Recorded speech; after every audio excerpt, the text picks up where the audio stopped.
All right, welcome to APUSH Chapter 12, Part 1. Really what we're going to talk about in this chapter is the expansion of the slave South. You're going to talk about an area that really doubles in area and kind of what it does to how it creates societies both in white and black culture. By 1830, slavery had settled through the state of Louisiana, and then by 1860, of course, with the annexation of Texas, you added another basically 900 square miles. So by that point, you have 15 slave states. The South is a huge economic juggernaut. It actually had the fourth highest GDP in the world as just the South itself, not even America, just the South.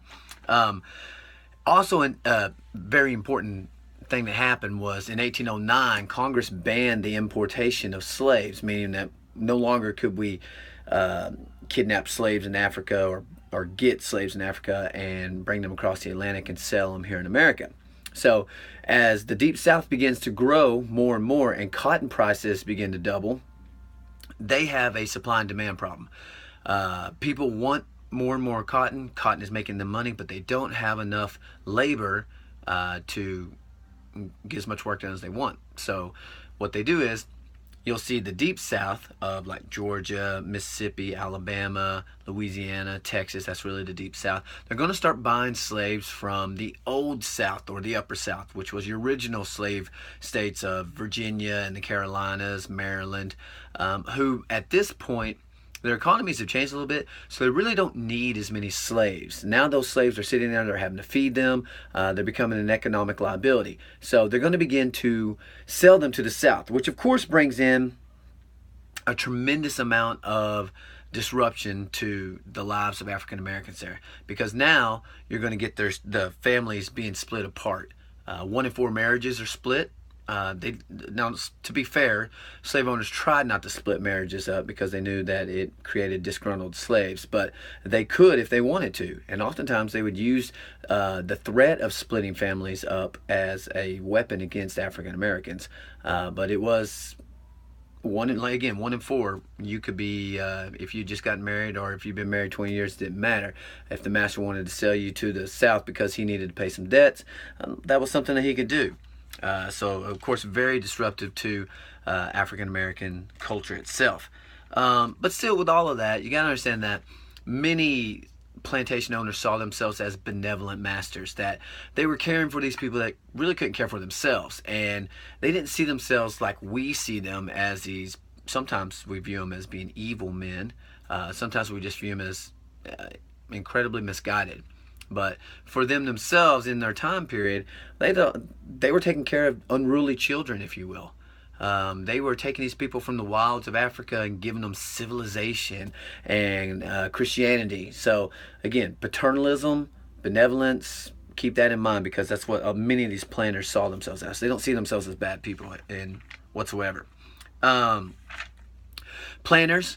That the definition of planter is someone who owns 20 or more slaves. You know, that might be up to 300 slaves in some cases of the ultra wealthy.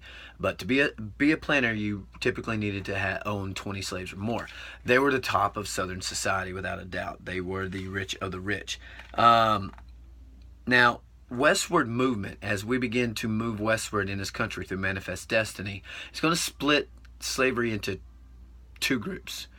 There's the Upper South, the old aristocracy, that Virginia and the Chesapeake region.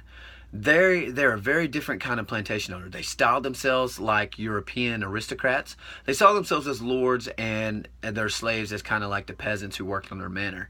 They were genteel, meaning they had all these codes of honor and chivalry and whatnot. And they were, to be honest, a lot nicer to their slaves. These are the tobacco and rice growing regions. They typically use a task system where they would tell the slaves, I need 5 acres done today. If you get 5 acres done, the rest of the day is yours to do with what you want. Sometimes slaves in the task system in the Chesapeake region even own land of their own within the master's land. So much easier type slavery than what's going to happen in the South. Now, this old aristocracy of the Upper South, they tended to marry their sons and daughters off to each other. It kept money inside the family, and again, it's kind of what European noblemen did too. So they're kind of copycatting right there. Really, while if you go all the way back to Thomas Jefferson, who kind of saw slavery as a necessary evil, that idea has really changed by the 1830s, because now these plantation owners are seeing it as a positive good, because again, benevolence. We've helped these people out. We've made their lives better. And in some cases, you could actually make the argument that they had, but at the end of the day, they're still a slave. Let's see. Now, the reason for this benevolence is kind of important. What caused this? A big part of it was Christianity. Second Great Awakening. Many of these slave owners felt, I don't know about guilty, but they felt like it was their obligation to take care. They saw their slaves as part of their household, and it was part of their obligation to bring Christianity to them. Others treated their slaves decent, if you will, so that they could shove it in the face of abolitionists who are saying, get rid of slavery, get rid of slavery. Like, but hey, our slaves have it better than your immigrants up north, so who's throwing stones here? So whatever the reasons, in the Upper South was a little bit better. Now the cotton planters, these cotton entrepreneurs, far less paternalistic here. Money, money, money, money, money, especially as cotton begins to become more and more valuable. Slaves had to work not in a task system, but in something called the gang labor system. They're going to group them in gangs, and they're going to work them from sun up to sundown. When there's a full moon, they're going to work them till midnight. Typically would only feed them once a day. So really, really terrible conditions. And in Louisiana, where they were growing sugar, was the worst conditions of all, because sugar was so incredibly valuable that was where the majority of slaves were actually being worked or beaten to death, because the owners could afford the loss. Now, although the South was a slave society, understand that the vast majority of whites did not own slaves. You're only about 25% of whites owned slaves by 1860, which is the eve of the Civil War. So that's not very many, but much like society today, the wealth is concentrated in the hands of very few. Still, obviously a lot of racism and whatnot there. Planter elites, the people who owned lots and lots of slaves, hundreds of slaves, made up about 5% of the Southern population. They averaged around $1.5 million income a year, which is incredible. That's very rich people, and that's in today's money. You also had your middling planters. These are people who had like 5 to 20 slaves. They weren't planter elites. They didn't have the 20 slaves or more. They usually had to have 2 jobs. They'd be planters. They had a plantation, but it was a small plantation, and they might be a lawyer or some other skilled artisan on the side to make up extra money. Then you had smallholders. Smallhold. These were people who didn't own very much land, but they did own land. Typically, these people owned 1 to 5 slaves. Big difference here being that and they ruled them like one of their children with a firm hand, but they would be out there working the farms alongside them because they couldn't afford not to. So a little bit different for them. In small holding civilization, understand that white women were very, very submissive and subservient to the white male. At the bottom of Southern society, you had the propertyless whites. Those who didn't own any property. They weren't smallholders. They weren't yeomen. They weren't any of that. They didn't own any land. Things were really bad for them. They were really poor.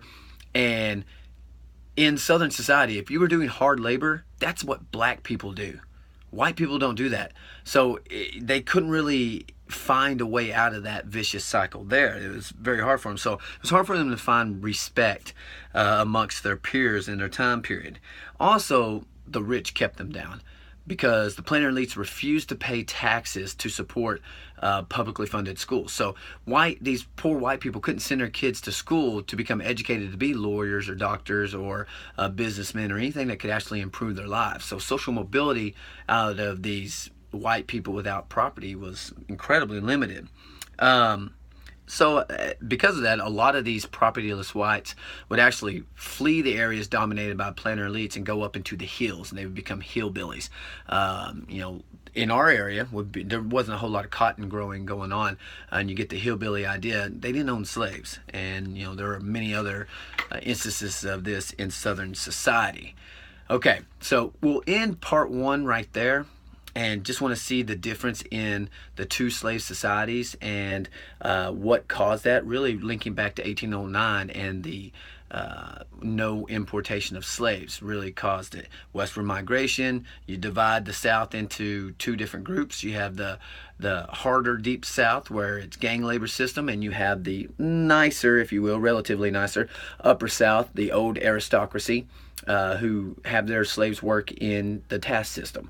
We'll hit up the second part with the settlement of Texas and how that kind of throws things around, and then we'll talk a little bit more about African society in general.